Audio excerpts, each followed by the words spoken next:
Hi, Style Rebel.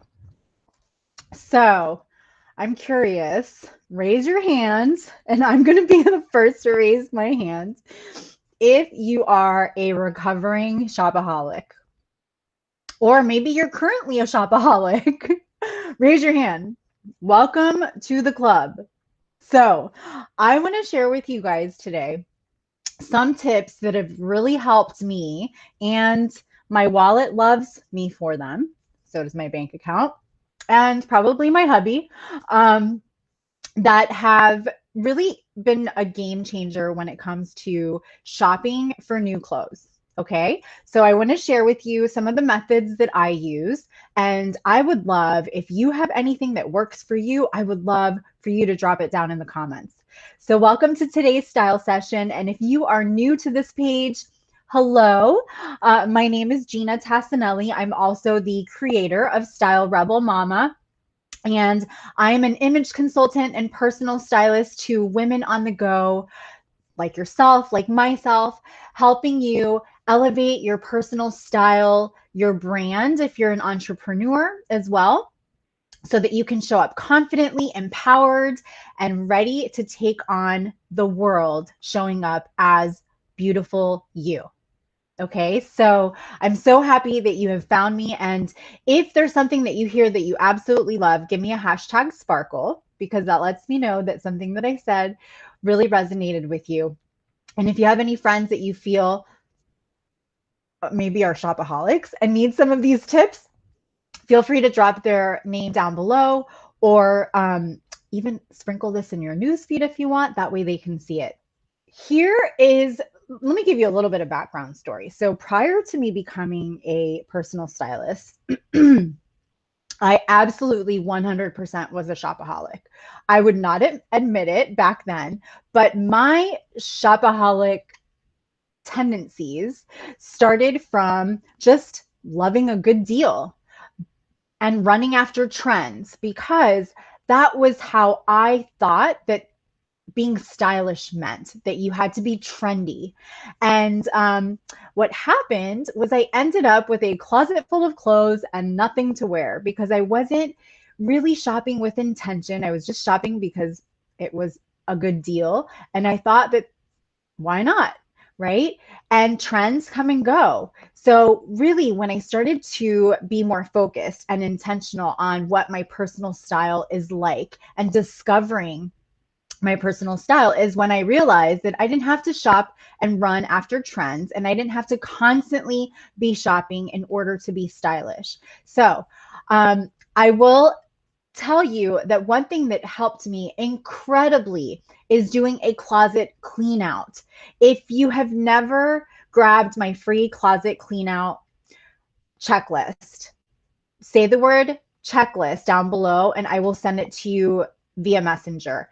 It will guide you through all of the questions that you need to ask yourself for every single piece that's in your closet, why it's there, why you're not wearing it, what you should do with it, and then how to organize. So that was the very first thing that I started to do that really changed how I shopped, and it changed how much I shopped. Because once I did my closet clean out, I realized that, oh my gosh, look at all these amazing outfits that I have in my closet that are just sitting there collecting dust, and I haven't worn them.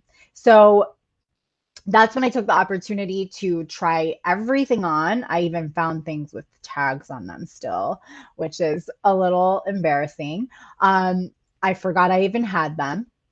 But once you can do that clean out, that's like the beginning process of really, it's really decluttering up here is what it does. And then literally it's decluttering. So start with that first, okay? So if you feel like you're a shopaholic, do a clean out. And I promise you, you will find some amazing outfits in your own closet that you can shop from. So let's move into the tips that have really worked for me. I'm going to pull up my notes here because I will just keep chatting. Um, you guys know that have been around me for a while. You know how much I love to chat. Okay. So the first thing I want you to think about is staying away from clothes that you have to dry clean. Um, clothes that you have to dry clean ends up just piled up because maybe you don't feel like taking it to go get dry cleaned and you don't end up using it as much, right? Plus, you're spending money, your clothing budget, on dry cleaning them. And there are really quality pieces that will last for a very long time that you don't need to dry clean. I'll tell you, one of my favorite brands that I buy when I'm going to really spend on quality pieces, it's not about designer brands, but I love Cabby clothing. So if you've never checked Cabby out, let me know. I have a stylist with Cabby that's amazing, and their clothing lasts for seasons, and you do not need to dry clean. Most of it is wrinkle free, which is amazing, but it allows you to keep within your budget if you don't go out and shop for clothing that you have to dry clean. Okay, so that would be the number one, the beginning tip that I would give you, outside of doing that closet clean out first.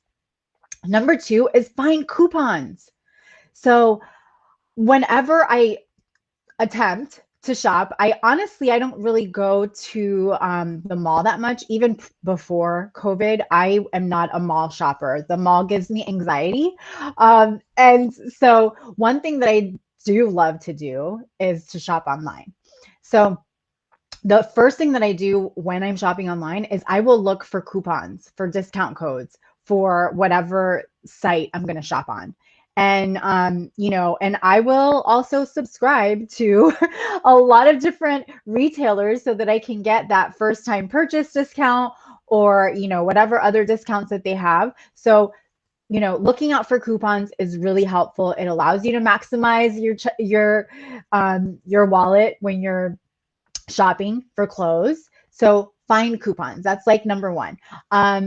Number three, actually, that was tip number two, but number three is, have you ever heard of the 5% income, 5% sustainable fashion rule? So what that means is that, and this, honestly, the percentage can vary, but you take a percentage of your monthly income and you spend it on clothes, shoes, accessories. I am in no way advocating that on a monthly basis that you're buying new shoes, new clothes, and new accessories. If you're doing that on a monthly basis, then you can be a part of the shopaholic club like I was, and it's time to get into recovery.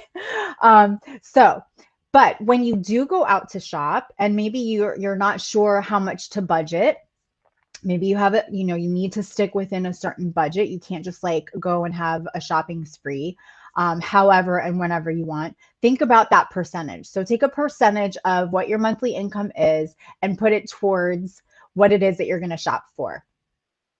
And try to look, when you're shopping, try to look for really good fabrics, because the better the fabric, the longer you're going to be able to wear that item and the less you have to spend in the long run.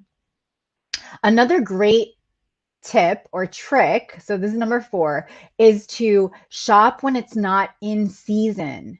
That is one of the best times to shop.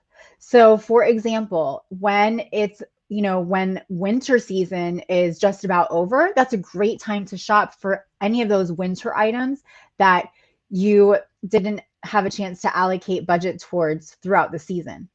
And I will tell you that when you do that closet clean out that I was talking about, you're able to also figure out where you're missing some items. So say, you don't have enough color. That's going to give you a good idea of what you should be shopping for. Or maybe you don't have enough fashion layering accessory pieces like a cardigan, a denim jacket, kimonos, things like that, that allow you to really mix and match your tops. Then you can take inventory at that time and make a list. And that also is going to help you figure out exactly what you need to buy and when you should buy it. That way you can plan accordingly and not just like blow money whenever. Number 5 is to spend on quality pieces versus trendy pieces. And speaking from experience and a trend runner, I used to run after trends. Again, trends come in and out of fashion, and not many times we actually don't make those trends part of our own personal style. We use them for a little bit and then we get bored of them and then they just sit in our closet and there goes the money that we just spent on them. So if there's a trend happening and you absolutely love it, then own it and make it part of your signature style. That way it doesn't go out of style for you. And so trends can come in and out of style, or fashion, but you can really incorporate trends to make them part of your signature style. That way they're not trendy. They're just part of your signature style and you don't have to feel like you're constantly running after trends.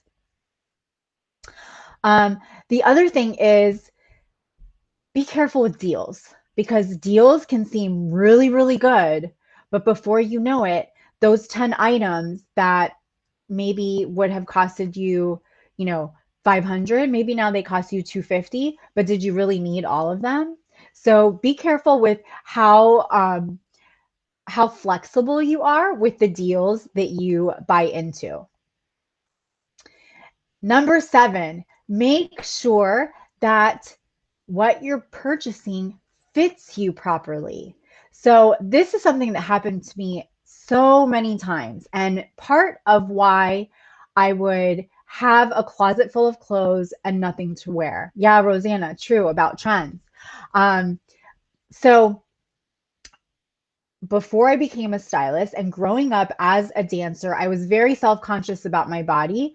And one of the reasons I believe, looking back, as to why I would run after trends was because I was looking for ways to feel more stylish while I was covering parts of my body that I really didn't like.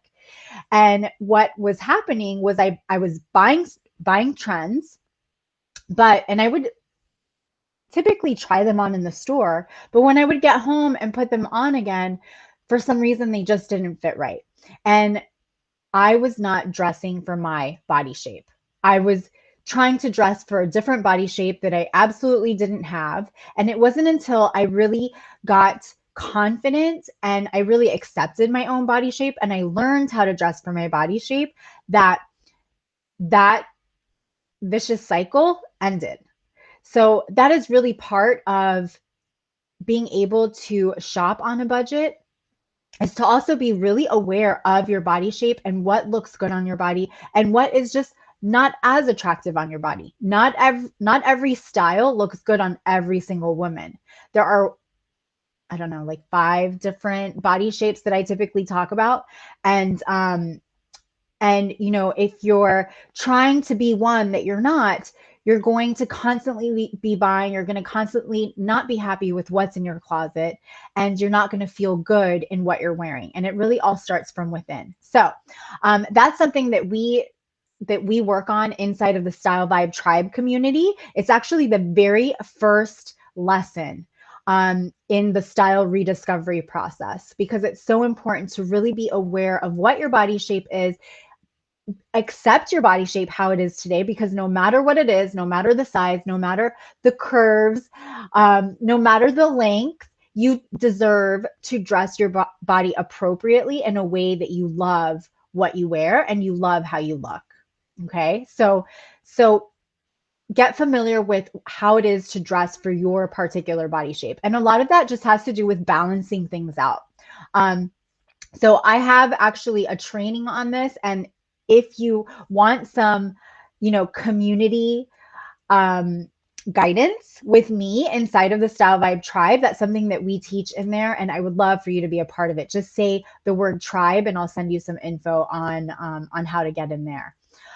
The other, number 9, is to really invest in pieces that are functional, that you can wear multiple ways. So I like to make sure that if I'm going to buy a top, for example, that I can style it at least 3 different ways. If I can't, I'm not going to buy it. That's one of those kind of hacks that works for me. If I find something that maybe is on sale and I'm like, oh my gosh, I really want this, but I can't figure out 3 or more ways to wear it, I'll end up not buying it. That's what will stop me from buying it. So make sure that you can use it, different ways for different occasions even. And that goes with a lot of things, even a blazer. Like I have a white blazer. It's actually an entire suit pant. And the blazer part of it, I wear by itself with jeans and a graphic tee, or I'll wear it with a nice blouse underneath and jeans. So, and then I'll wear it with the white pants that it comes with. So I'm able to really multi-use those pieces, and you get a lot more wearings out of that one budget. So that's really helpful as well. And then number 10 is to make sure to understand what your personal style is so that you can plan when you're making purchases and be more intentional. So, if, for example, you feel like your style is more romantic, well, then those are the types of pieces that you should go after. Now, I believe that we all have different styles to ourselves depending on our mood, depending on the occasion, our lifestyle, and our style can even evolve throughout the years. So, but knowing exactly what your style or your styles are is really important. And one other thing that I love to do is to take pictures of styles that I love that I see maybe on Pinterest. So I'll have boards on Pinterest, or if I see something, if I'm out, or just online, I'll take pictures of outfits that I like, and I will try to replicate that outfit to work for me. Also, taking pictures of outfits in your own closet is really helpful, and keeping them maybe in an album on your phone. That way, when it's time to get ready in the morning, you can go into your closet. You have outfits already planned out, already put together in an album, and it's really simple as like grabbing and go. So you don't have to spend so much time in your closet, and you don't feel like you are taking too long to get ready, and you're very focused and confident as to what to put on. So you get dressed like this, and you actually, put yourself together and you feel good about it. So those were my tips on how to shop on a budget, shop more intentionally, shop with purpose so that you don't overshop and you don't shop just because things are on sale, and you don't get a closet that's full of clothes and you feel like you have nothing to wear. So I hope that this was helpful. Right? See you guys later. Bye.